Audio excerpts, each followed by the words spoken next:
Hello বন্ধুরা, তোমরা সবাই কেমন আছো? আশা করি সবাই ভালো আছো। দেখো আবার একটা পিঠের রেসিপি নিয়ে চলে আসলাম, চলো দেখাই।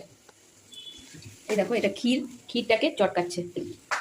কে চটকাচ্ছে তোমরা কমেন্ট করে বলো। আগের ভিডিওতে আমি দেখিয়েছি, এবার তোমরা বলতে হবে যে কে ক্ষীর চটকাচ্ছে, আমার কে হয়। এই দেখো, এখানে শিরা ফুটছে, শিরা করা হচ্ছে, এখানে ক্ষীর ঝালাই করা হচ্ছে, আর এখানে দুধ জাল দেওয়া হচ্ছে। এখানে আটা আর ময়দা নিয়েছি, এবার এই দুটোকে মিক্স করা হবে। এই যে দুধটা ফুটে গেছে, এবার দুধের মধ্যে চিনি দিয়ে দিচ্ছে, আর ওইদিকে ক্ষীর তৈরি হয়ে গেছে। দেখি, দুধের মধ্যে দেওয়া হবে এই আটা ময়দাটা, মানে কাই খোলা হবে। এই দেখো, এটা আবার কাই খোলা হয়ে গেছে, এবার এটাকে ময়ান দিতে হবে। আমার শ্বশুর মশাই বসে পড়েছে পিঠে বানাতে। এই পিঠেটা উনি খুব ভালোবাসেন। এই যে ঘি দিয়ে এটাকে এবার ময়ান মানে মাখা হচ্ছে, এটাকে ডো তৈরি করা হচ্ছে।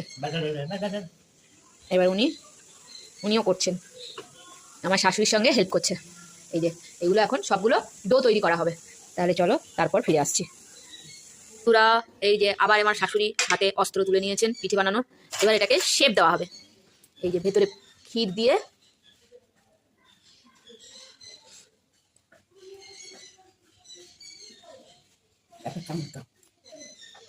এই এভাবে মুড়ে তারপরে আঙুলের সাহায্যে এটাকে, তোমরা চাইলে এটাকে ডিজাইন করতে পারো পুলি পিঠের মতন। আমাদের ডিজাইন করে না, এমনি এটাকে কেটে দেবে। এই দেখো,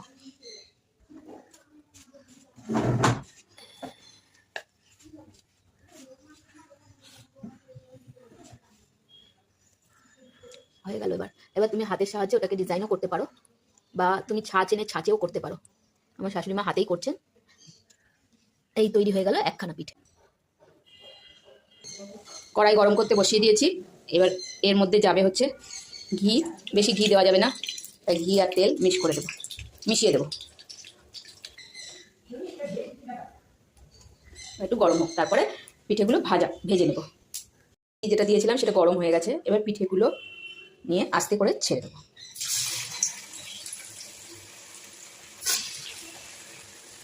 এই দেখো, ব্রাউন কালার হয়ে গেছে। এবার এটাকে নিয়ে গিয়ে শিরার মধ্যে দিয়ে দেবো, ডিপ করব। তারপরে এটা হয়ে গেলে পরে ব্যাস, পিঠে কমপ্লিট। তুলে তুলে এখানে দেব। এই দেখো, এভাবে ডিপ হবে। তো বন্ধুরা, আমার পিঠের রেসিপি কেমন লাগলো, মানে আমার নয়, আমার শাশুড়ি মায়ের পিঠের রেসিপি কেমন লাগলো কমেন্ট করে অবশ্যই বলবে। আর ভিডিওটা ভালো লাগলে পরে একটা ফলো করে পাশে থাকবে।